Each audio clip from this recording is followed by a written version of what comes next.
smash bang in the middle of the British Isles. A village at the very heart of North Wales. We were once integral on the road from London to Ireland, with a history that dates back to the Middle Ages. Ladies and gentlemen, this is Mochdre.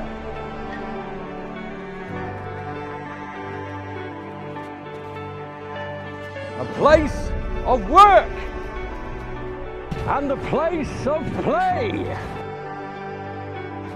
And this show is built by the people who live here, for the people who live here, so we can show the world what it's all about.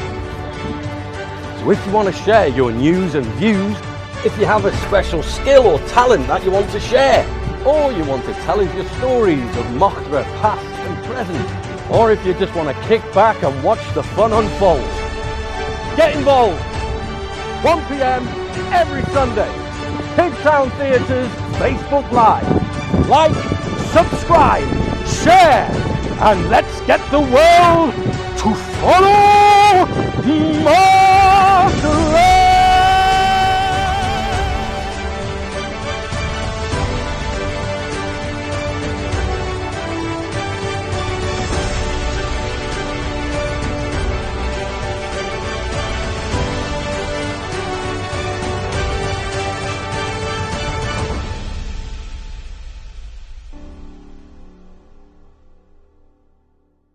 Where is Levi? Where is Levi today? Where am I, Mochdre, today? Where am I, Mochdre, today? Where is Levi today?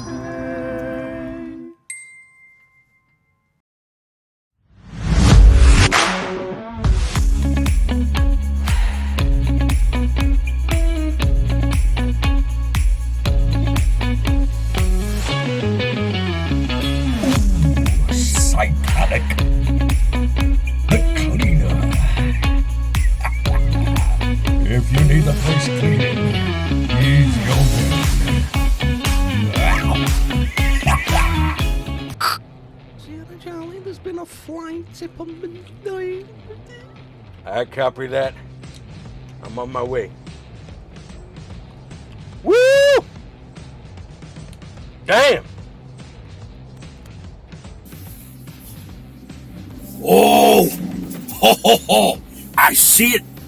I have eyes on it! Oh! This one! Now this really grinds my gears. God damn it! Look at this! Would you look at this? Huh? Come and have a look at this one! Look at it! Look at this! Look! Can you see this? Huh? Look at that! What is this? Huh? A freaking fridge! Look at that! A freaking fridge in the road, in the middle of nowhere. Look at this. Is this good? Laurel. Laurel. Why is the laurel here? It's dumped. It's fly tipping. You miserable piece of garbage. Whoever does this, I'm gonna get you and put you in jail. Yeah, baby! Another one down! Yes! That is what I am talking about! Boom!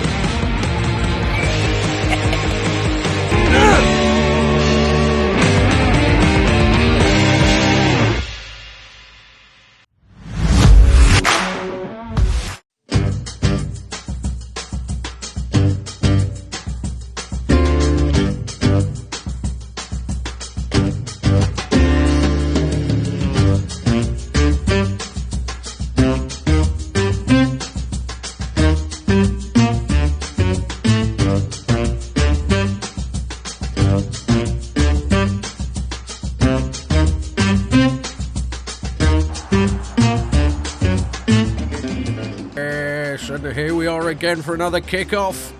Here we have Ian Muggleston. Oh, he's taking it quick and hard. Here it goes.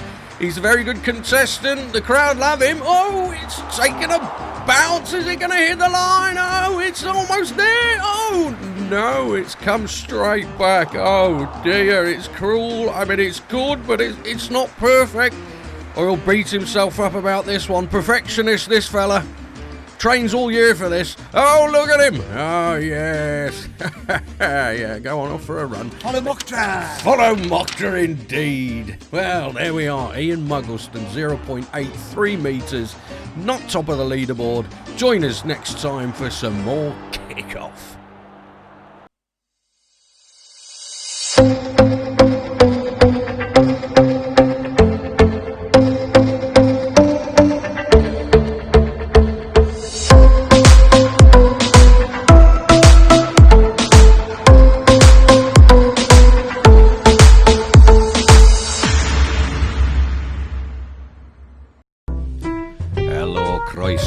And welcome to bendigedig.com with me, your host, Bendigedig.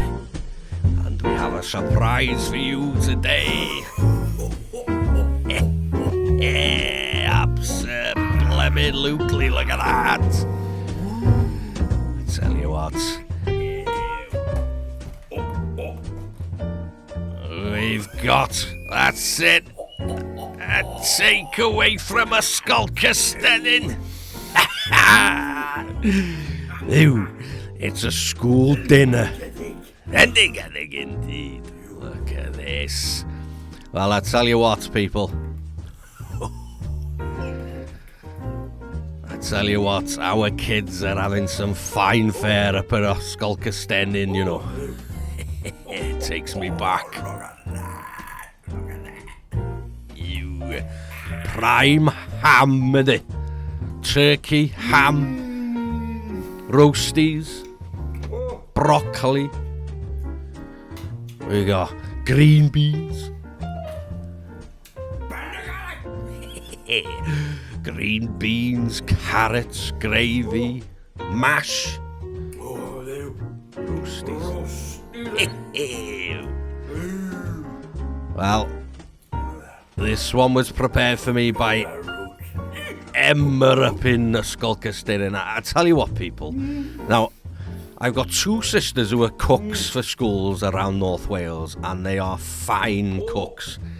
And this lives up to it, and it was a bit a high standard, I tell you what. Ew. Everything cooked to perfection. Now, I've been through both these schools growing up, and I've also got both my kids in these schools, and I tell you what, they're having some fine fare in the they really are. Oh yes. Bendigedig indeed. Look at that. Well, not for the public, because you can't just look at stuffing. You can't just rock up and get yourself a school meal, but you should be able to, because this stuff's the best fare in Mochdre.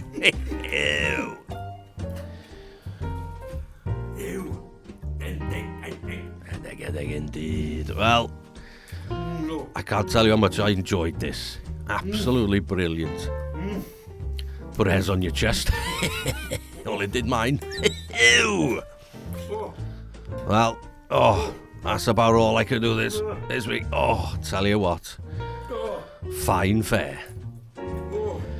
Oh, yes. Get it out, lad. Go on.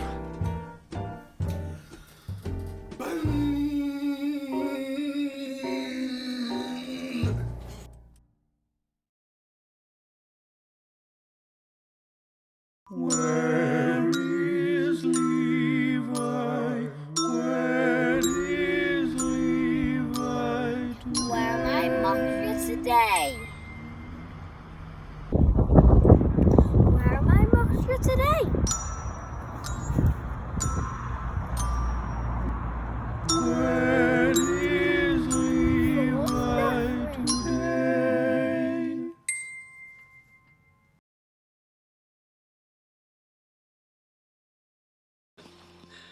Hello. Hello. Let's start with, how long have you lived in Mochdre? I was trying to work this out the other day, and I think it's coming up for 11 years. Right.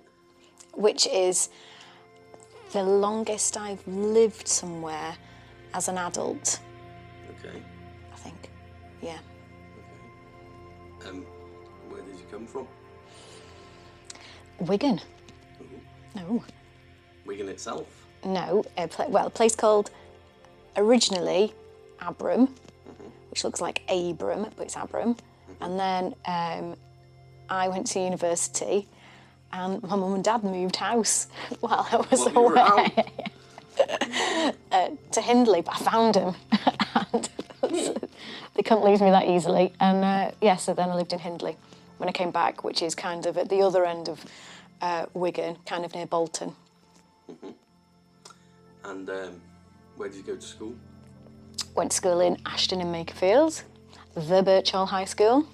Was a grammar school, had a brown uniform, which I was very excited about because it reminded me of Mallory Towers. So I kind of was hoping it was going to be Mallory Towers, but was sadly disappointed when I got there to find out it wasn't.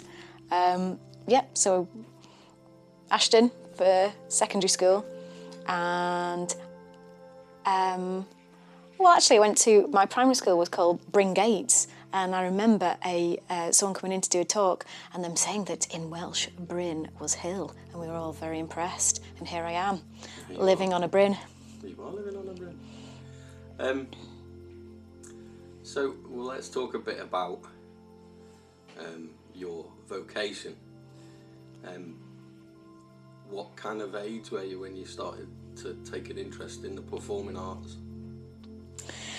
I am one of the oldest in the class. So as you can imagine, when I turned up in year one with reception, I was one of the tallest, which is a surprise, now only 5 foot, but I was one of the biggest and I had a big voice. And so from the beginning, I got cast as all the leading parts from the start. So I think it was just something that's always been there. And then I think when I was about 8, they suggested I did drama club at a high school. So I went to a drama club and all the other kids were high school kids and I was 8. And luckily for me, they kind of accepted me even though I was this tiny child compared with all the cool kids. Cool. And when was it you thought I could actually do this as a career? I think it was always that, I don't know, it was always kind of there. And then I got to sixth form college and it was kind of like, I liked history, but then I just kept getting drawn back to the idea of doing performing arts. And so, I don't know what I thought would happen in the end.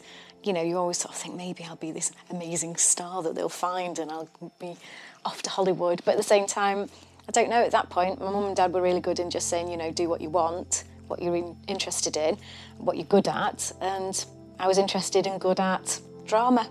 So it seemed almost like a natural progression. It wasn't any sort of concern or worry. It's just I went for it and I was very lucky to get into a drama school. And where was that?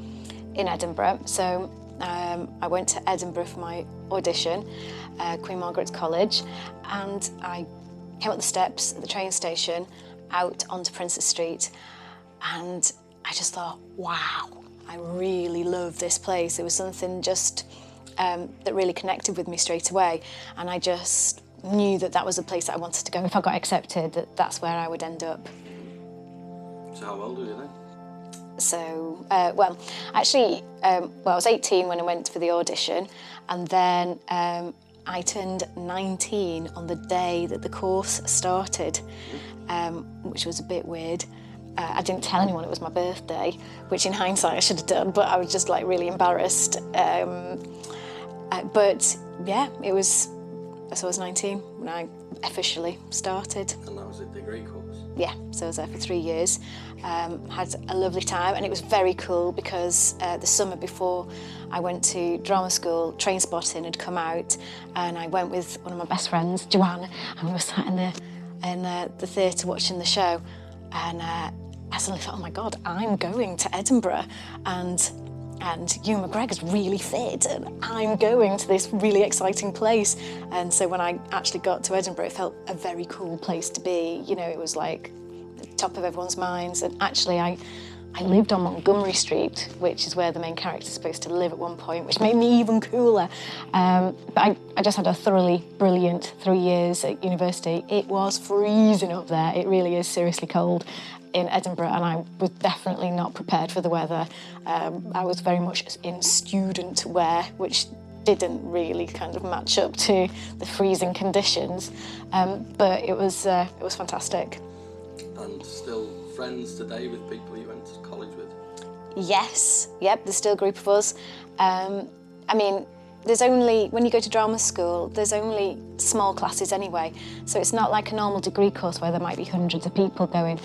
It's tiny, so I think when we started there was maybe 32, and by the end of third year there was 19 of us. So it was kind of like a family, so even those people that you didn't necessarily want to hang around with every single day, it was kind of like having a family where, you know, you might have that weird uncle or that strange cousin that you don't see all the time, but they still make up part of your family, and there's still a special place in your heart for them, in a heartwarming kind of, oh God, it's them again. But, you know, you've gone through so much with them, you spend every day with them. Again, unlike a normal degree course, we were in 9 till 5, 9 till 9, every single weekday for 3 years, ups and downs. It was just, you know, a massive deal. And we lived, breathed, worked, played together. And it was a really big thing. And so those relationships are lifelong, really. Good. So you came out of drama school, and you went back to around Manchester then. I went back to sunny Wigan. Yeah, I found my mum and dad again because they'd moved. They'd moved. And went home. And I think I intended first of all I was going to stay there for a bit and then move to London with one of my drama friends. But we both ended up getting jobs, which kind of meant that the timing didn't work out. So I was working in a chemist to begin with, you know, resting while working in a chemist, which was exciting. But then I started getting work, you know, touring around doing theatre and education stuff, different little jobs here and there, acting, and it just grew from there, you know. And you worked a lot with sort of new writing, I suppose? Yes, did some new writing work, worked at the Contact Theatre in Manchester doing new writing. So you'd get a play and you'd have a script, and you'd have to work with the other actors to make that script work. And we used to do sort of like monthly shows there where you'd get scripts, and then the audience would vote for their favourite, and that script would move forward to the next week where they'd develop the show even further. Toured new writing. Lots of theatre and education, so there was lots of sitting in a van with 3 other actors going to schools around the country. Especially I did a really big tour with BT, and we went up to Scotland again, toured all the way around and went off to islands in Scotland, went on a ferry to get across to little islands. So sometimes you're in these like crazy places, like really bonkers tiny towns. One of the islands that we went to, they had a fish and chip van that went round once a week that came from the mainland, went round the island and got off again. And we were there to visit like the one school that was on the island. I mean, the thing with BT was all about communication and reaching your full potential. And so BT's commitment, the reason they'd got the contract to sort of like sell this out was that they would go everywhere. So you literally were in a van in the middle of nowhere, seeing that teeny tiny school.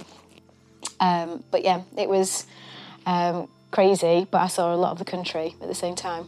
And you did a bit of telly. We've done a lot of telly over the time, but you had a part on Coronation Street, didn't you? It did. I had a part on Coronation Street. It was a very long time ago now, though.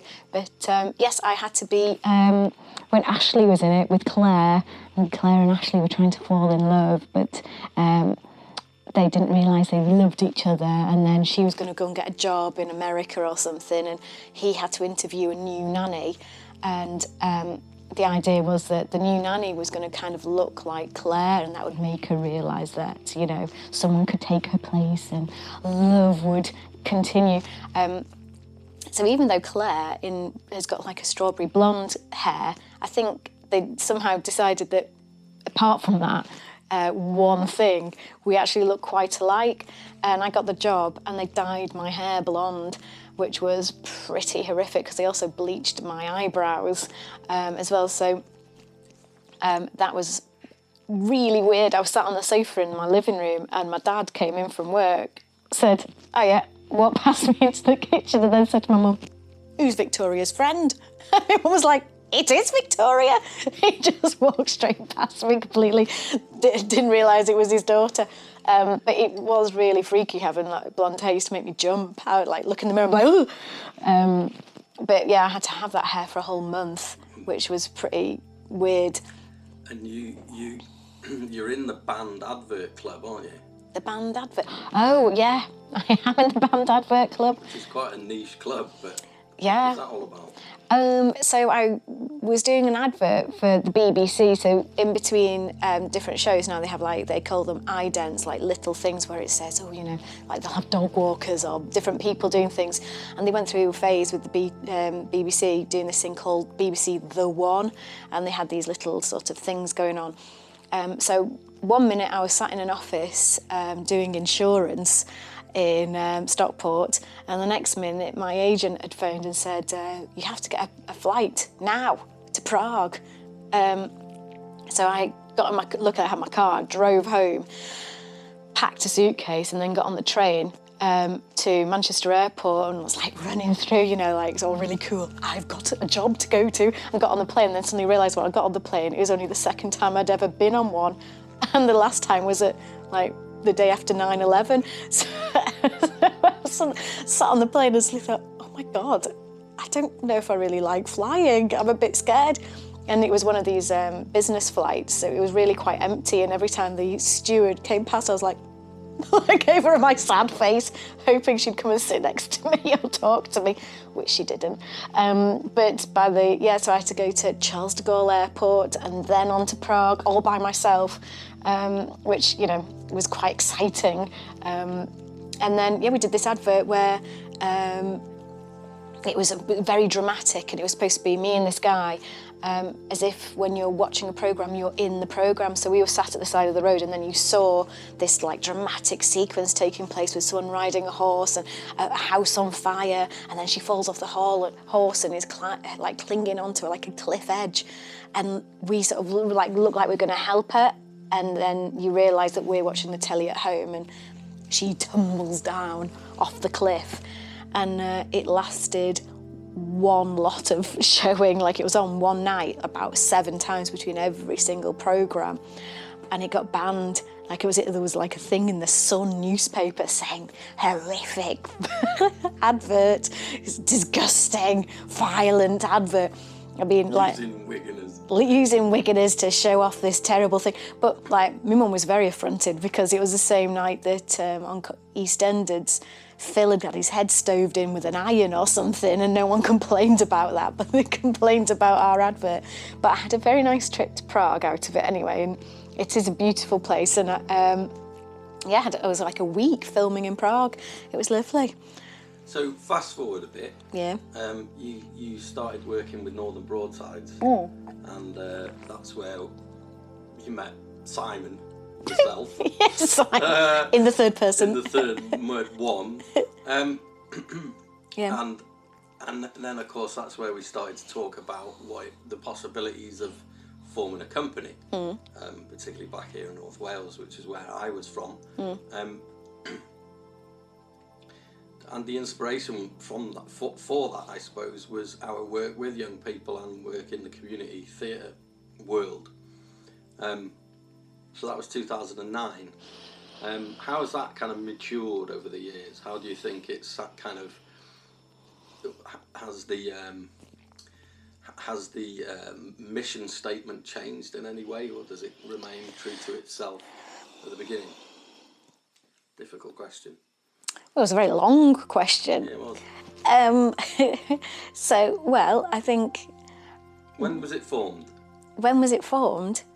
Pigtown, unofficially, sort of when I moved here in 2009, and officially 2011, I think.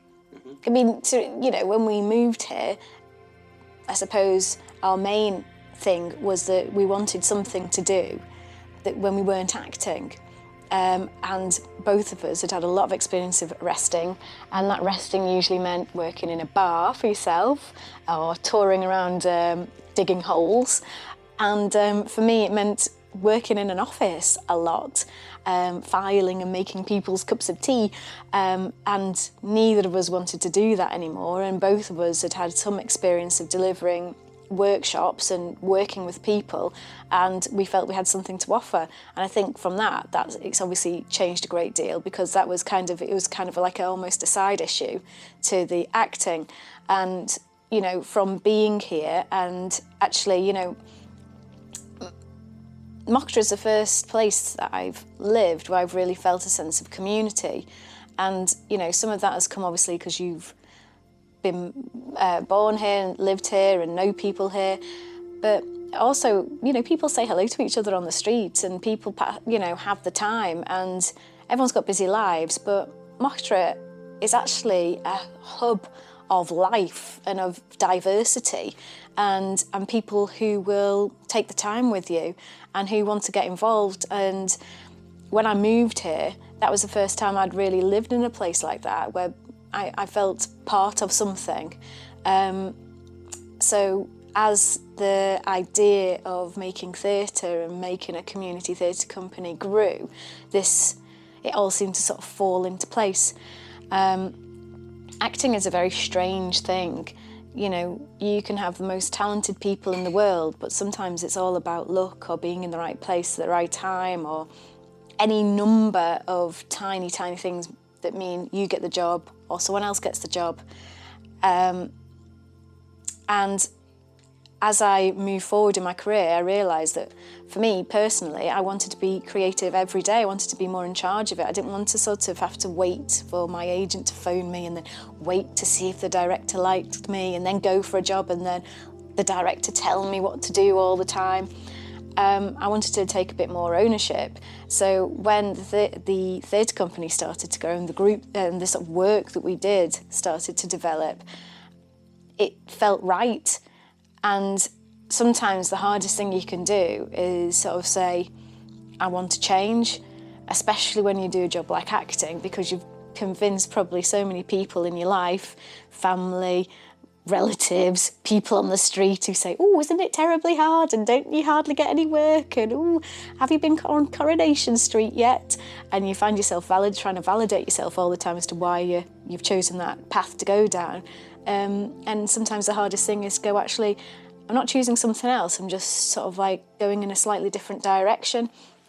But actually, when I kind of thought about it and it felt like it was working, all those skills that I'd spent many years honing as an actor have really come into their own, just channeling them in a slightly different way by creating opportunities for arts and theatre and drama to happen and let other people feel the thing that I feel that makes me want to act.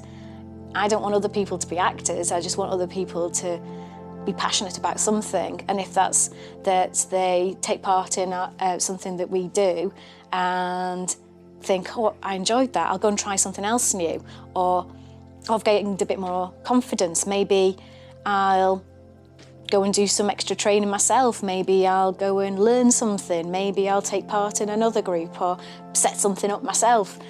Or that's the kind of thing that I want to give to people.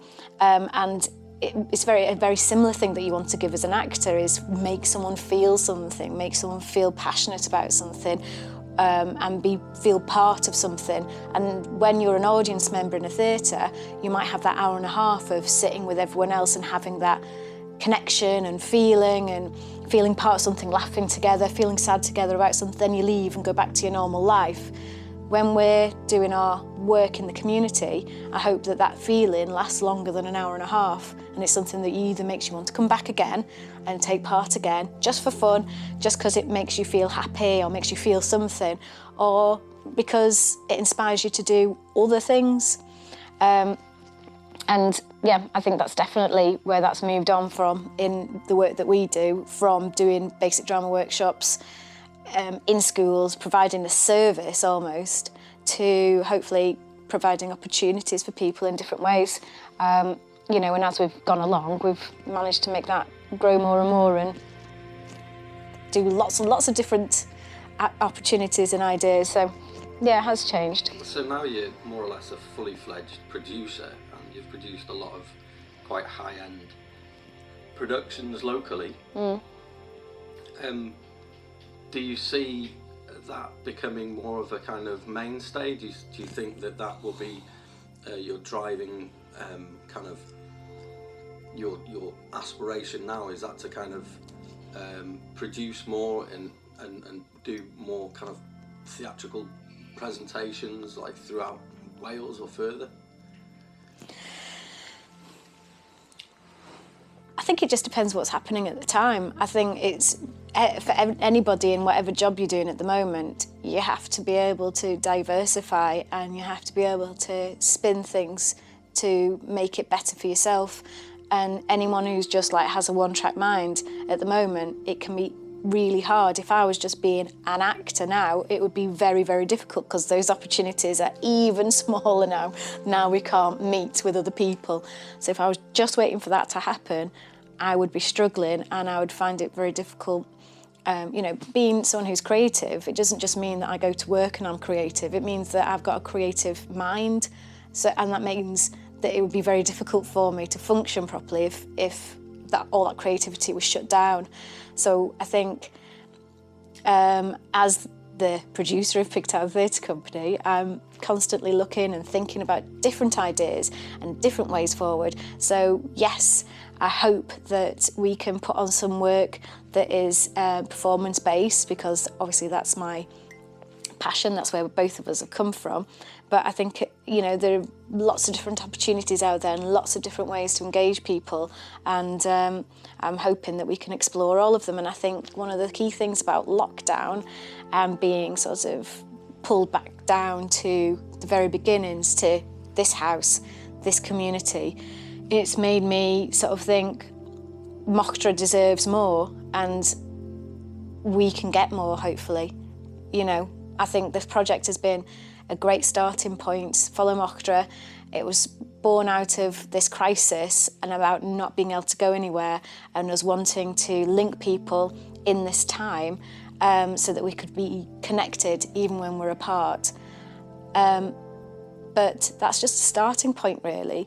And as long as we're looking for the grants ourselves and are pleasing ourselves rather than working for somebody who has their own agenda, then I think, you know, our agenda is to make sure things happen in Mochdre, because somebody has to start that conversation, and there's lots of people in the village that would get on board.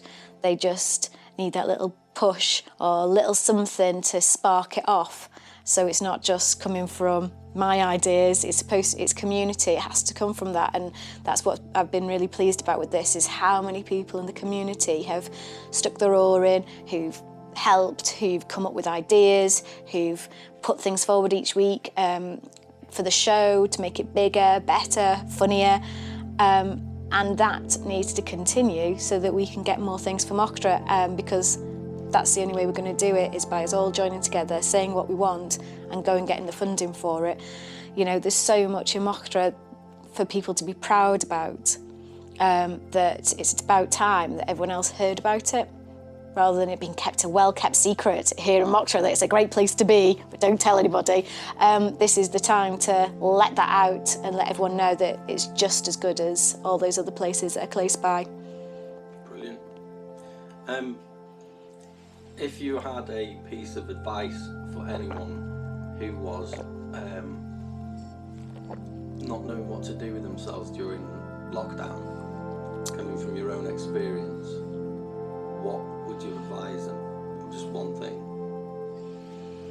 to do, to maybe take up, or to how would you help them? I would say don't be afraid to try something and see what happens.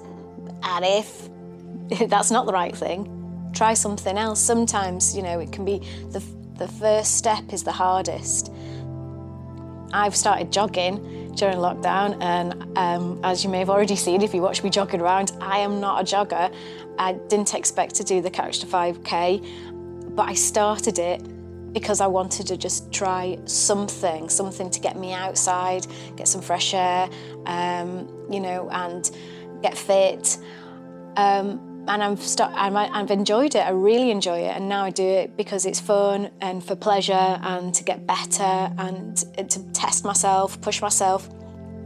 But if it hadn't worked, I'd have tried something else, you know, and not to put yourself down like, oh, that was rubbish, I'm rubbish, I can't do it. You know, the best thing to do is just think, oh, I quite fancied that, I'll have that, give that a little go, try something else until you find something that you just feel something for, and that might be something quite unexpected. I wasn't expecting it to be jogging because, as I say, I'm more of a creative person, so I'd have thought reading a book or, I don't know, something more arts-based would maybe have been the thing that I'd have done in lockdown, but actually I do that anyway, so this was something totally different. And yeah, just give something a go. There's so many things out there, there's things online that you can join in with, or yeah, just get out there and start running, or read a book, paint a picture, contact us and we'll set you to work on whatever comes up next. We want people in the community to be part of it.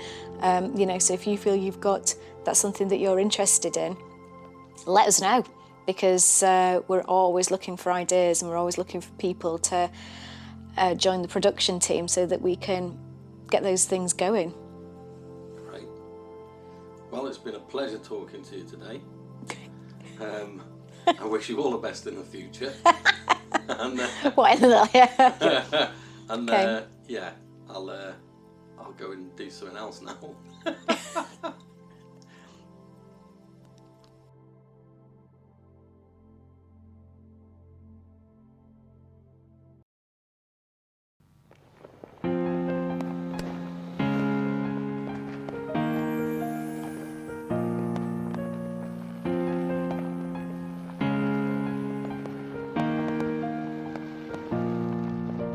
Snow glows white on the mountain tonight, not a footprint to be seen.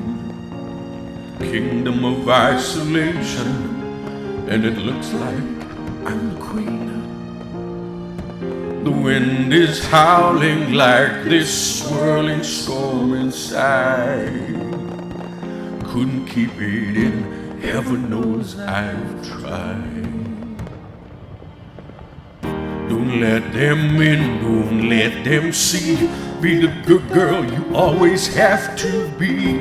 Conceal, don't feel, don't let them know. Well, now they know. Slanted no, can't hold back anymore. Slanted no. Turn away and slam the door. I don't care what they're going to say. Let the storm rage on. I'm getting the bus back to the bay.